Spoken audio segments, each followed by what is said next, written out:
So I really want us to take a few moments to really talk about functions of the soul. What is the soul? Hold on. Wait. We can't go no further because, if listening audience could see me right now, I'd have been grabbing my face, holding my mouth because I wanted to scream as you were talking because it's pretty much resonated with everything that Marcus and I have been talking about, promoting, posting on social media about, this in-between time. And even a couple podcasts ago when we talked about faith in the in-between time, we talked about what Rabbi Leader said. And then we also said that you really don't, I think Jamila had said this, you really don't come out of your hell until you get what you're supposed to get from that experience. So what you were talking about with patience and how it's not the car, it's what you possess in your soul, what you get as a result of that.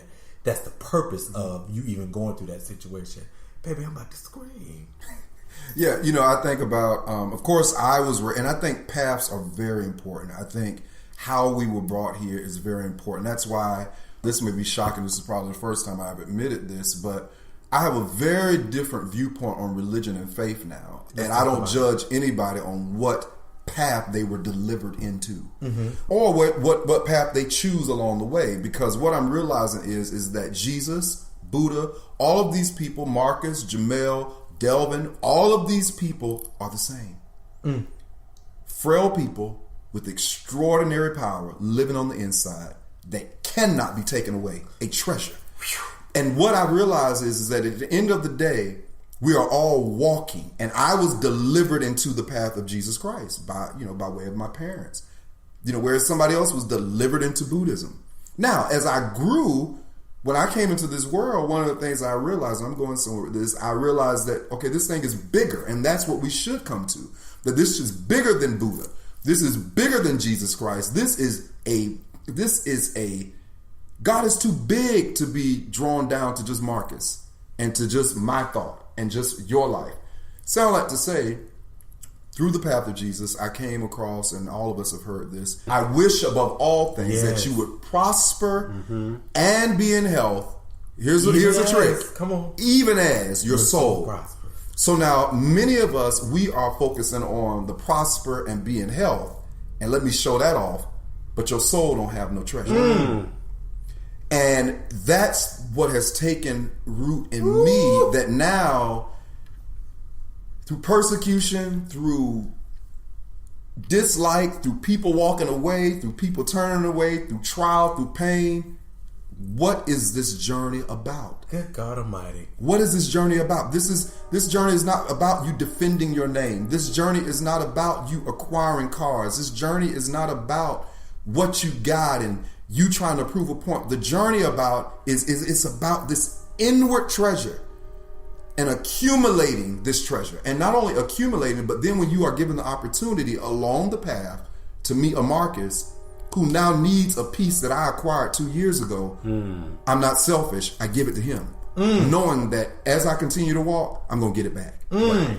So this whole accumulation is not about us. And when we understand this whole soul journey, you were talking about how the soul works. The soul is a selfless entity. It is what I like to call the internal compass. It is God within, again, that cannot be snatched away, that cannot be taken away, that cannot be driven out. It can only be glorified when you come to know it.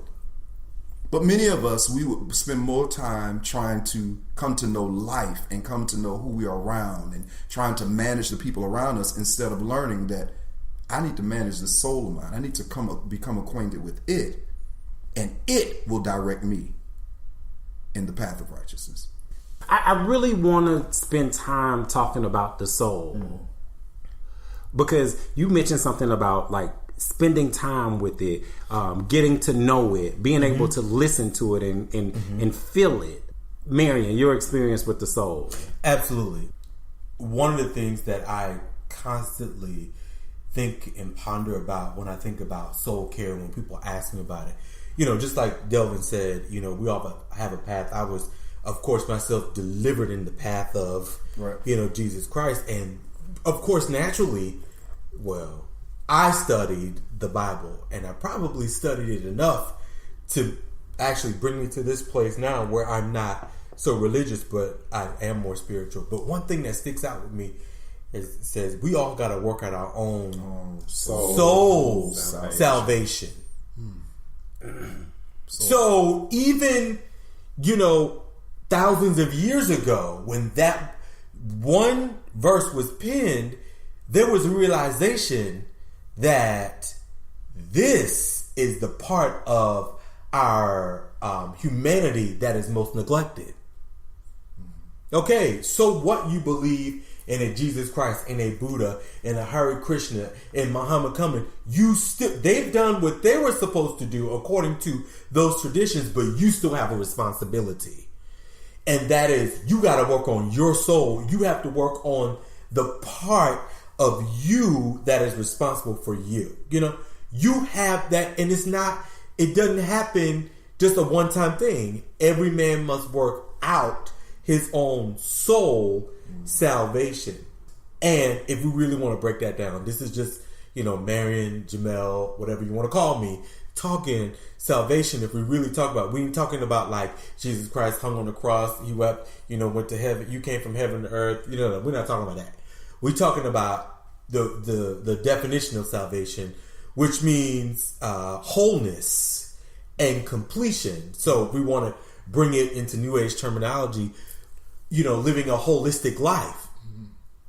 So every man must work out his own wholeness. So that means I gotta die daily. That means I gotta get up and talk to myself and work on myself daily, because every day is new. And check this out, we talk about this all the time. Yesterday's gone, tomorrow's not promised. So all we have is today. Today, the moment. So if I'm gonna work on my soul salvation, I can't be in yesterday because that's gone. And I can't be in tomorrow because that may never come. But right now, who am I? What is my purpose for today? How am I showing up in the world today? How will I serve today? Who will I serve today? Etc., etc., etc., ABC. So every day it's a continual thing. And I really believe that if we would take the time to do the work that we're supposed to, and it's not, here's the deal. When you talk about work, there's tedious work that's laborious, and then there's the type of work that's rewarding. Mm-hmm. When you take the time to do the work, the type that's rewarding, then if you see it tomorrow and another tomorrow and another tomorrow and another tomorrow, then you'll be able to look at those accumulation of tomorrows and see that they did not go in vain. Yeah. You know what? Just that workout, I don't know why this just hit me in a very different way, but I see workout hand to the plow. Yeah. And I also see workout creative expression. Okay. And what I mean by creative expression is work out God. Like like bring it out. Work it out until it becomes salvation to somebody else. And that, I think a lot of times we keep looking like, oh God, I got to do all this work, got to work. But it is also express God in all of your frailties. He knew who we were. Who we were, who we were. Is that right? I feel like I'm saying that wrong. No, that's fine. Who we were? Yeah. Oh yeah. Whatever. Yeah, all of that. Yeah. He knows that. He knew what he created. You know what I mean? So at the end of the day, work that out. Work that out. Live behind it. Stand behind it. You know what I mean? And as you learn from it, work that out. Does that make sense? It does make sense. Yeah. And I want to simplify it even more if I can. Thank you, Marcus. Yeah. It's that voice that won't be quiet. Mm-hmm. Ooh. And it's that voice that won't go away. It's that voice that was there when you were a little girl. It's that same voice that's there while you're a grown woman. At periods of your life, the voice is very subtle. But then when you're doing the work that these gentlemen are talking about, that voice becomes more clear and more concise. It's the voice that won't go away. I don't care how old you are, it's that voice that continues to attempt to communicate with you. And the reason I say attempt is because until you sit still and listen to that voice, it's steadily attempting to communicate with you. Until the day you die, we'll be talking about the soul. We'll be talking about soul work. We'll be talking about soul care. But it won't benefit you until you're able to sit still. Because Delvin just mentioned salvation for other people. Right now, I don't know who's listening, but it's salvation for yourself. This is the only thing that's going to get you over. Most recently, I've been talking to a few friends about what I call the box syndrome. We're all in a box syndrome, whether it's finances, whether it's relationships, whether it's health. It's some aspect of our life where we just can't get through. We can't get out of the box. We've tried everything, but we can't get out of the box. Your soul is speaking to you. And it's important that we listen, because until we listen, we'll be stuck in the box. And I don't know about y'all, but I don't want to die in the box. Yeah. You know, it's interesting you say that, and what came to me about my own life is that, you know, many have looked on and probably thought in many instances that I've come from money and things like that. But Jamel will even, you know, from our experience, he'll tell you what only thing that I've learned to do is to take nothing and make it into something. Maybe you can take a trash bag and make it look like right. And to the point now that even the times where I've had money in the bank, it's been cases where I would just go and create something. Sound like to say, well, what you were just saying, what this soul work has taught me is, and many times this box syndrome, I love that many times that box syndrome is working together for our good. Yes. Because one of the things that I've noticed with my box syndrome is I've never had a lot of money. Never. And there have been times where I've made great money, and then I'll go right back to now I'm trying to figure it out. So yeah, I think with this the box syndrome, again, like I said, I love that. God often puts us in these boxes so that we can dig.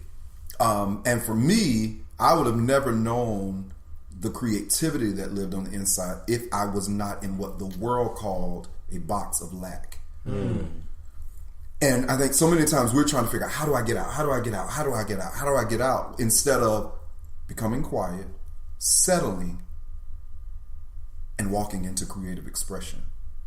Because one of the things that I've learned about myself is if you take it all, I can build it again. If you pull it all away from me.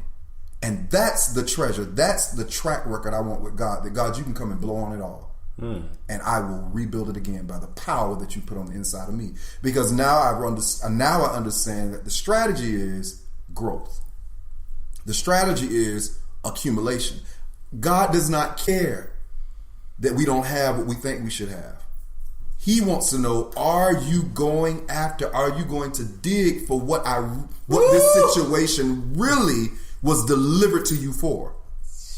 So every time, again, he gives me moments of plenty. And then he gives me moments of now I have to figure it out.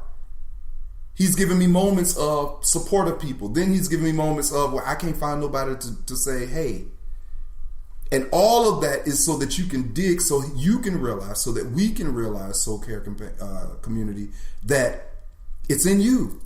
Because as I said, if you remember what I just said, it is this internal device. It is an internal compass that has been put on the inside of you. And until we quiet down, we will never hear it. And a lot of us have met people that every time they come around, they just got to talk. They got to talk. If it gets quiet in the room, they got to throw something, drop something. These are people that are distracted. These are people that are running from this voice that is saying it's time to do some work. And all of us have met people like that. And what I've learned to do is, regardless of what the room feels, I'm okay with awkward moments of train running through. I'm okay. Because now I'm trying to figure out what with this train moment is now going to coincide with the moment that I've either experienced or what is to come. But we don't take the moment to breathe. We don't. We feel like everything has to be filled with something. And I think once you really become acquainted with soul, you realize soul got it in control. The soul is informed. Our minds are ignorant. That's good. That's quotable. The soul